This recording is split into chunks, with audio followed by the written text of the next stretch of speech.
Sir sir একটু দাঁড়ান, sir শুনুন, স্যার একটু দাঁড়ান, স্যার স্যার আমার কথাটা শুনুন। কি হয়েছে, কোনো সমস্যা? স্যার দেখুন, বাচ্চাটা পেছনে পুরো ঘুমিয়ে পড়েছে আর মাথাটা কেমন ঝুলছে। যদি কোনো সময় পড়ে যায় তাহলে বিপদ হতে পারে। এ মা রিতিকা, তুমি ঘুমিয়ে পড়লে কেন? এই না, একটু জল খাও আর চোখে মুখে জলের ছিটে দাও। স্যার ছোট বাচ্চা, এরকম ভাবে জল দিলে ওর ঘুম ভাঙবে না। দেখুন ও চোখটা খুলতেই পারছে না। আপনি একটা কাজ করুন, আপনি ওকে সামনে বসিয়ে নিন, নয়তো অন্য কোনো গাড়িতে করে নিয়ে যান। আমি তো কাঁচরাপাড়া যাবো, আপনি কোন দিকে যাবেন? স্যার আমি তো কল্যাণীর দিকে যাচ্ছি।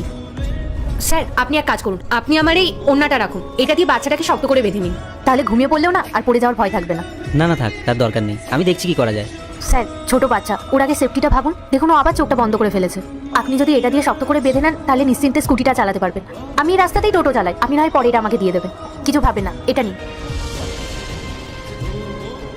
আচ্ছা, আপনার নামটা কি? আমার নাম পূজা। ঠিক আছে স্যার, আমি আসছি, আমার একটা আর্জেন্ট ভাড়া আছে, সাবধানে যাবেন।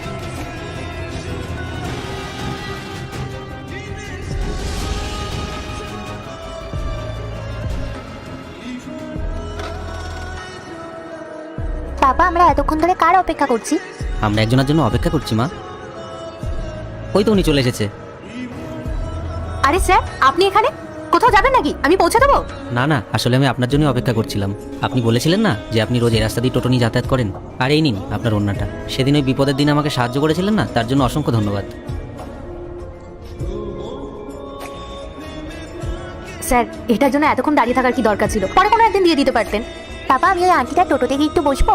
হ্যাঁ হ্যাঁ নিশ্চয়ই, বসো না, আসো।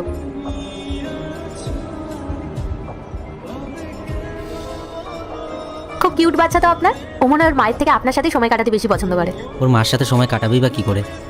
এই 5 বছর হলো ওর মায়ের পৃথিবী ছেড়ে চলে গেছে। আসলে আমাদের দ্বিতীয় সন্তান জন্মের সময় ওর মায়ের শরীর খুব অসুস্থ হয়ে গেছিল। সরি স্যার, আসলে আমি না বুঝে কথাটা বলে ফেলেছি। আমার কথায় যদি আপনার খারাপ লেগে থাকে তাহলে দয়া করে আমাকে ক্ষমা করে দেবেন। আরে না না, এতে আপনার কোনো দোষ নেই। কি আর করা যাবে, ওটা আমার কপালে ছিল। এরপর কি হয় সেটা দেখার আগে মায়ের কাছে 5 টাকা চাইলে 10 টাকা দেই, একটা রুটি চাইলে 2টা রুটি দেই। সেই মাকে যদি ভালোবেসে থাকো তাহলে ভিডিওটিতে লাইক দিয়ে চ্যানেলটিকে সাবস্ক্রাইব করে কমেন্টে মা লিখে যাও। আচ্ছা, আপনাকে একটা কথা জিজ্ঞাসা করতে পারি? হ্যাঁ বলুন। আপনি একজন মেয়ে হয়ে টোটো কেন চালাচ্ছেন? আপনার বাড়িতে কি আয় করার মতন পুরুষ মানুষ নেই?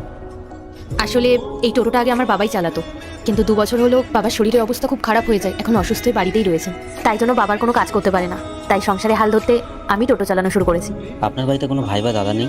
আমার একটা দাদা আছে, কিন্তু বিয়ের পর দাদা আলাদা হয়ে যায়। এখন বাড়িতে শুধু আমি আর বাবা থাকি। আমি যাই করি তাতে দুজনে কোনো রকমে চলে যায়। আপনার জীবনের লড়াই তো আমার থেকেও বেশি কঠিন। না স্যার, আমি আমার জীবনে অনেক খুশি, কষ্টের কিছুই নেই। আর একটু আগে আপনি বললেন না কপালে যা আছে সেটাই হবে, আমি আমার ভাগ্যটাই মেনে নিয়েছি হাসি মুখে।